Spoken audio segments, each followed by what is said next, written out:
আল্লামা মুফতি জসিমউদ্দিন রহমানী। আপনি পিছনে এসে বলেন, আপনি পিছনে এসে বলেন। বসে দিবেন না দাঁড়া, এই দুইটা হাতে লাঠি মারাতে যাবেন। ওকে, দুইটা মাইক দিয়ে হাতে ধরেন, মাইক্রোফোনে লাগিয়ে দিচ্ছি। একটু মাইক্রোফোনে লাগানো।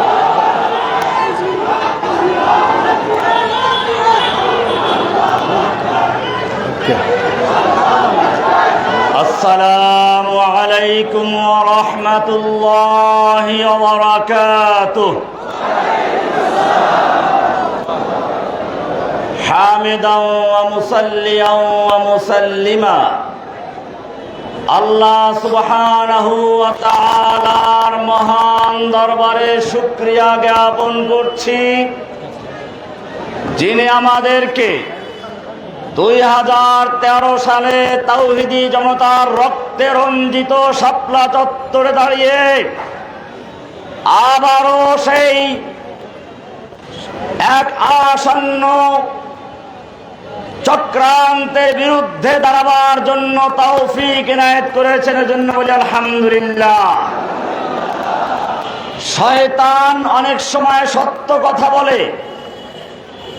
হাসিনা বলেছিল তার কাছে পশ্চিমারা পার্বত্য অঞ্চল অথবা সেন্ট মার্টিন দাবি করেছে। 2009 সাল পার্বত্য অঞ্চলের বিভিন্ন গোত্রের প্রতিনিধিরা আমার সঙ্গে হাতেমবাগ মসজিদ ধানমন্ডিতে দেখা করেছিল। তারা বলেছিল বাংলাদেশের জন্য একটি টার্নিং পয়েন্ট, পাহাড়ি অঞ্চলের লোকেরা মুসলিম হবে না খ্রিস্টান হবে সেই দিনক্ষণ চলছে। এই মুহূর্তে আমরা আপনার কাছে এসেছি, আপনি যদি আমাদের জন্য ব্যবস্থা করেন, আমরা পার্বত্য অঞ্চল পুরোটা ইসলাম গ্রহণ করতে চাই, খ্রিস্টান হতে চাই না। আপনারা জানেন আমি তখন তাদেরকে আশ্বস্ত করেছিলাম, প্রথমে তোমাদের সন্তানদেরকে ঢাকা পাঠিয়ে দাও, আমি তাদেরকে শিক্ষিত করে তোমাদের পাহাড়ি অঞ্চলে ছড়িয়ে দেব এবং তাদের মাধ্যমে আমরা তোমাদেরকে স্কুল কলেজ মাদ্রাসা করে দিব, যাতে গোটা পার্বত্য অঞ্চল ইসলামের ছায়াতলে চলে আসে।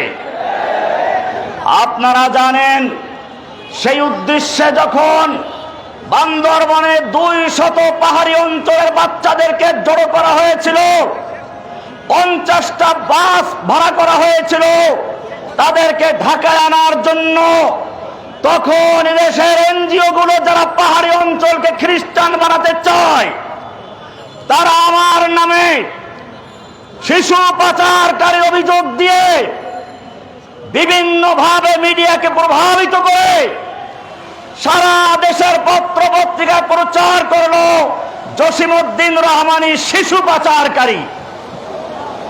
আপনারা ইতিহাস হয়তো ভুলে গেছেন। এরপরে সেই ছেলেদেরকে আটকানো হলো, যারা আমার সেখানে প্রতিনিধিত্ব করছিল তাদেরকে গ্রেফতার করা হলো, মামলা দেওয়া হলো।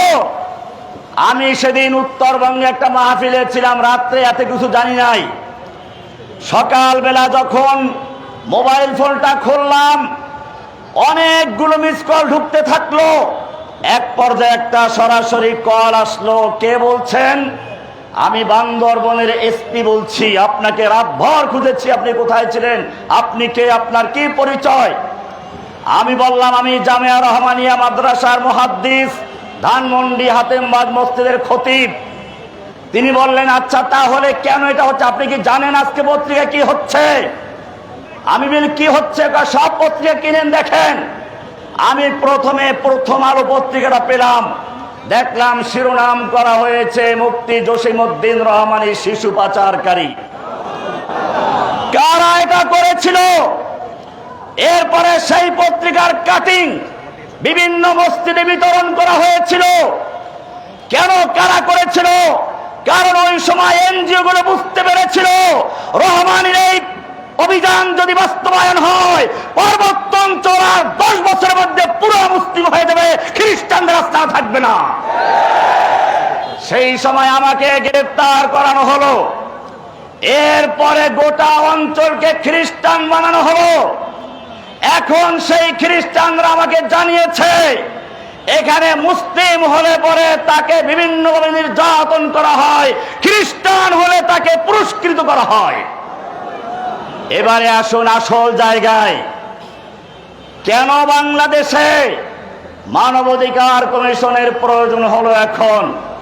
আপনারা জানেন বাংলাদেশের পার্বত্য অঞ্চলে যেরকম ভাবে খ্রিস্টান মিশনারিগুলো কাজ করতে করতে একটা পর্যায়ে চলে গেছে, খ্রিস্টান হয়েছে, এখন সময় এসেছে স্বতন্ত্র খ্রিস্টান রাজ্যের জন্য আন্দোলন শুরু করা, যুদ্ধ শুরু করা। আর সেই সময় বাংলাদেশের সেনাবাহিনী এবং তৌহিদি জনতা যাতে প্রতিরোধ করতে না পারে, তখন তাদের জন্য ঢাল হয়ে দাঁড়াবার জন্য মানবাধিকার কমিশনের প্রয়োজন বাংলাদেশে, যার জ্বলন্ত প্রমাণ পূর্ব তিমুর। আপনারা জানেন পূর্ব তিমুর কয়েকটা ইন্দোনেশিয়ার কয়েকটা দ্বীপ অঞ্চল নিয়ে একটা অঞ্চল, সেখানে একইভাবে প্রথমে এনজিওদের মাধ্যমে খ্রিস্টান বানানো হয়েছে মুসলিমদেরকে। এরপরে যখন সেখানে খ্রিস্টান রাজ্য বানাবার জন্য আন্দোলন শুরু হলো, এই জাতিসংঘের মানবাধিকার কমিশন গিয়ে তাদের সাহায্য করেছে, সমর্থন করেছে এবং মুসলিম দেশের ভিতরে একটি বিস্ফোরক তৈরি করে দিয়েছে। এরপরে সুদানে তাই হয়েছে, যখন দক্ষিণ সুদানের একটা অঞ্চলে খ্রিস্টানদের মিশনারি কাজ করে খ্রিস্টান বানানো, এরপরে সেখানে মুসলিমদের বিরুদ্ধে স্বাধীন রাষ্ট্র ঘোষণা করার জন্য আন্দোলন শুরু হলো, সেখানে গিয়েও জাতিসংঘ ছায়া হয়ে দাঁড়ালো। এবং শুধু দাঁড়িয়েছে তা নয়, তৎকালীন জাতিসংঘের মহাসচিব মুসলিম নামধারী, মুসলিমদের কলঙ্ক, সেই স্বাধীনতার পতাকা উড্ডয়ন করেছিল। ঠিক তেমনি ভাবে এই বাংলাদেশের কিছু পার্বত্য অঞ্চল, আরাকানের রাখাইন অঞ্চল এবং ইন্ডিয়ার কিছু অঞ্চল নিয়ে খ্রিস্টান রাজ্য বানাবার জন্য অনেক আগে পাকাপোক্ত পরিকল্পনা করা হয়েছিল। এই ব্যাপারে প্রথম মুখ খুলেছিলেন এরশাদ সাহেব, তিনি একটা বড় প্রবন্ধ লিখেছিলেন এই পার্বত্য অঞ্চল নিয়ে। তারপরে তাকেও কি ভাগ্যবরণ করতে হয়েছে আপনারা জানেন। সুতরাং মনে রাখতে হবে, শুধুমাত্র স্লোগান দিয়ে নয়, যদি প্রয়োজন হয় বাংলা অখণ্ডতা রক্ষা করার জন্য বুকের তাজা রক্ত ঢেলে দিয়ে মাঠে নামতে হবে তোমরা যাবেন ইনশাআল্লাহ। अब हमारा एक ही काम इंतकाम इंतकाम, जोर से बोलो, अब हमारा एक ही काम।